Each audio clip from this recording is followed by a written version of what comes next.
La pandémie coronavirus Covid-19 dite sa loi partout dans le monde effraie les hauts dirigeants des pays de l'Occident et ceux de l'Afrique. C'est ainsi donc que le président béninois, son Excellence Patrice Guillaume Talon, a pris certaines décisions pour arrêter l'évolution de cette dernière dans notre pays, le Bénin. Tout en appréciant la décision du gouvernement, le premier responsable spirituel de l'église des assemblées de Dieu, temple universitaire de Godomé-Topoudo, le pasteur Pascal Sambieni, nous dit ici les mesures qu'ils ont prises pour éviter cette pandémie, puis appelle leurs fidèles à respecter les mesures d'hygiène. C'est une bonne décision, mais elle devait être une décision aussi pour les marchés et pour d'autres lieux de contamination, parce que quand on regarde ça, l'église se voit un peu visée. Mais l'église étant composée des hommes sages, des chrétiens, nous avons respecté ce que le gouvernement a voulu. Ici, par exemple, nous avons annulé nos cultes, nous avons annulé les rencontres, nous avons annulé les cérémonies de mariage, nous avons annulé les conférences, nous avons annulé les enterrements, nous avons annulé même la remise des diplômes de nos étudiants. Nous avons tout annulé pour que les gens n'aient pas de contact. Nous avons donc installé les seaux pour laver avec l'eau de Javel, le savon pour se laver les mains dans la cour. Et puis aussi les masques, nous avons conseillé que les gens aient des masques et qu'ils ne vivent pas à côté des uns des autres. Nous avons donc laissé les chrétiens faire les prières à la maison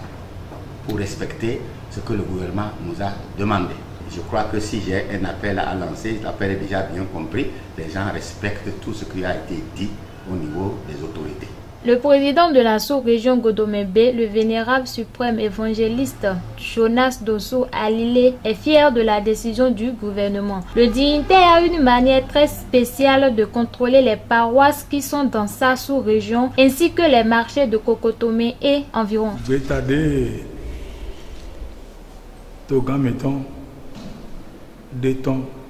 Nous mettons l'air Apollo et Minahoni. Apollo Daho et Minahoni. Donc, et bah, tu viton les signes. Et raison. Bon, t'as bien les mon coton tout le temps. Donc, à Jean et Watoji. Bon, mais c'est. Bon, et bon, fille, bibolo nous, hein, blé de yéwéo. Le wado. Et quand wado, bon, il y a fille de maintenant. Ben, quand ça vient zondé, bon, non, mais tu bon, quoi, bon, quoi, son. A Dieu vous les deux pour les bonnes raisons, toi, il y a un moyen, avec au point, pédé, bon, ici, les communes où tu veux combien, et il dit, qui a du mal à barrer pour nous, n'avons à donner. Toga mi tombo ede kweta kan tombo do azon elo edo ye dembo no hangle do ye o mi ma ya uchite do to bi do de ha no na gble mi na ba me mi na yolo le o mi na ba na ba ko hun kweta kan mo koton mi se kenton bo na chen toga do ma una na ji do alienen ama se to nu toga hun agbegbe nu ma u de kan de one me dagbeton baromi de nkoton le a khoso ara setona khoso kun a setonu ma wona e dagbeton le fi egbeton no ple de le o e we azon no dawade do azon blo azon de bonu bo ye mesi azon de bo e zon meji trolo ino tonwa ado pena pen we trolo a akado china ye trolo a e na do tutu e kaka bla azan o di do afotome chona je de kleji. Et vas ma khoso de peta kana de fi mi no play de leo mene ene no film le bité boy si c'est un peu temtem le bio mena play de film da game ma pa e do ene su hon azome ko leo e mo do le nu ene do ziye kon jawe e vas mo ya una congé boje azome bi le bro congé mi ton ko tu vois mina yi amodion mi ya obesinde akhi me fi debu no satan le e subiro mi to no te wo bonu ti adu Jorgon le de yé mina pon les naïs bon nous en photon blâme tu on allait na gbemi mais wa yo mele yo et non ton maître ko ina non mais si ja no khode bi amono no bono se ko me mo do ja no khogbe e ne le bi wo so be do ni nu mo nko ton jian ga ijire bo wa hon kola lo tu bi o ko to egbe et quand et nalo di do nalo jira we benen ha boy nalo jijie akhigan ko akhisi no ko me wa ko bi ke no hunu me nalo jijie wa mi na to je nu yen yan to azon ku yen yan ko wa boy na hona na no zona so yin godo me be yo me nyolo akunga e lo glo chile e bodo tu chile bi do su region godo me be yo me bo ze petake a khosoton bo khanui gbe takin agunoton les khanui mais de ma sobla mais ça Saint-Genou kaka jasa foton gudo bon nyero so kan laisse moto black ma gun le beji mona kondo ye se to nu seyaji bon ko le jewu boko do yiye bodo ko di bon bon je fi no mo le bido so mono mo sin ko roba ko do konto ko di ko hon boko hon e hon bi o no pon agunji tawa ko defi nyewono taay fleur de fi nyewono hosin no son vito no klohome nyewono taso mo do fi e ne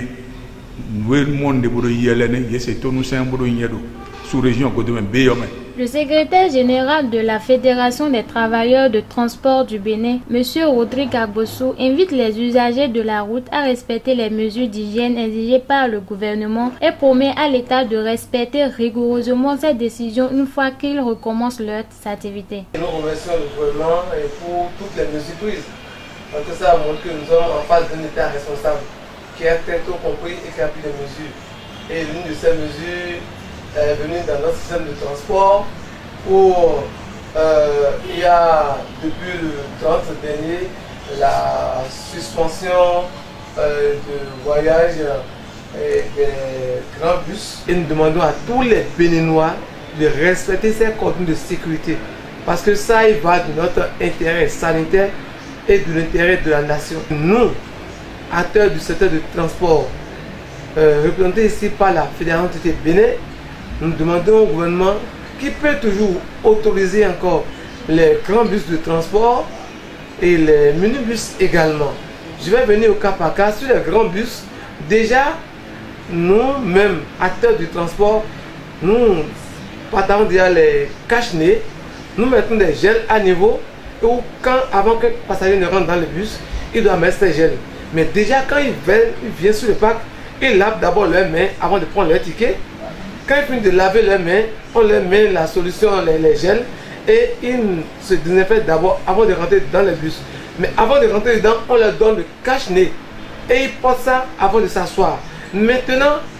dans l'intérieur des bus, les bus qui ont l'habitude de prendre 55 personnes, nous allons diviser ça en deux et prendre 26 personnes. Là, ils vont rester de chaque côté en mettant leur cache-nez et nous allons leur donner des solutions pour nettoyer leurs mains. Également, nous allons leur donner des gants obligatoirement. On va leur donner ça pour qu'ils portent ça à leurs mains également. Nous sommes disponibles à le faire. On le faisait déjà avant la décision du gouvernement. Si c'est que nous avions déjà l'habitude de vanter nos informations sur les presses, le gouvernement allait déjà voir que nous faisions ça. Et nous demandons juste au gouvernement de venir nous accompagner, nous qui avons déjà pris ces mesures, et nous allons le faire en collaboration avec la police républicaine déjà, qui est en train de suivre. Là, à chaque niveau du commandement de sécurité, la police va vérifier est-ce que cet assimone, ces conducteurs de grands bus sont en train de respecter ces mesures-là. Si c'est respecté, là, ils vont nous laisser passer. Lorsque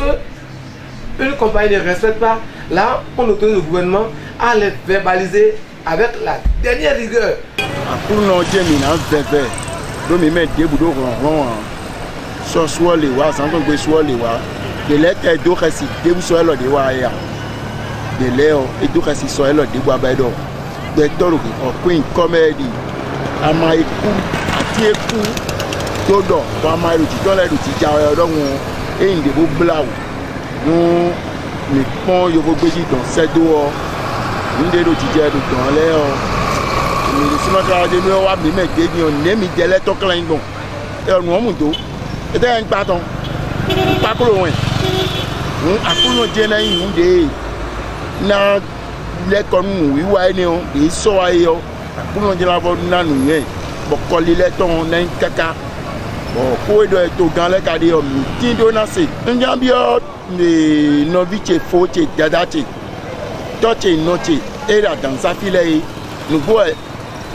mais ndi to da dans sa fitinu aso ene on e gwe ya ye di nu pe de suno no do fi ho e de suno no ho e bon jambio do o kasi no pation da we no so ye ma ko pa ido ko membo mi ro ko blo ndi mo e ko yon ku jebe do mi la va rendre qui au sein to garanto yo minuit. Le président de la sous-région Godomé A, le vénérable Soso Firmé, appelle les fidèles au respect des mesures prises par le gouvernement.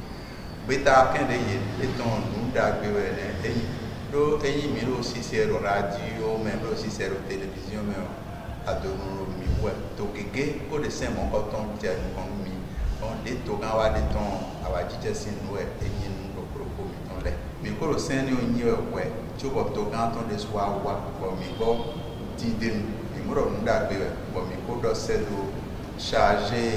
les BCC pour le Saint-Léois, bon, quand on met ton révérend pasteur pour le et au grand temps de soir, Tchèdio, mais ni blolo de donc on peut nous amasser et pour nous attiquer, on met le corps au niveau de Saint. Mais la mort de miwa mi gondion, mi kun peto na bile au fio. So carofine bon inside me prominer de surofine bon ali do fine bon et no clo alors on a mis saint les togan et do ene o mi ablo bon ma wo et flic pétrole kaka bodo comme conto mi tombo et do mi on petit do ene amodo ma aussi comme Le vénérable suprême évangéliste Joseph Vlavo, président de la sous-région D de Godomé, rappelle à l'ordre des chargés qui sont sous sa charge et apaise les paroisses qui ont fait des moissons en ces temps-ci et qui sont dans l'obligation d'annuler pour le moment.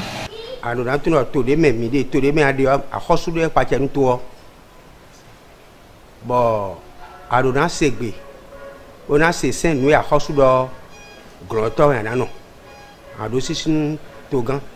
pando ko sisin ahosu no ahosu do bi sesu mi na bro wona no me la se hunyi gbeto dagbe an se hunyi gbeto ma o seto do ni mi pon aso e wa mi de ma o sisen o wo ma ese do nu konu mi bodo ai to agonton pastor mi ton papa me va cho Fabio Samuel o e do akon mi ton jijan do bibeli ji Bible dit ni mi kon Bible o men mi mo Romains 13 verset 1 2 et donne ici à Khosu.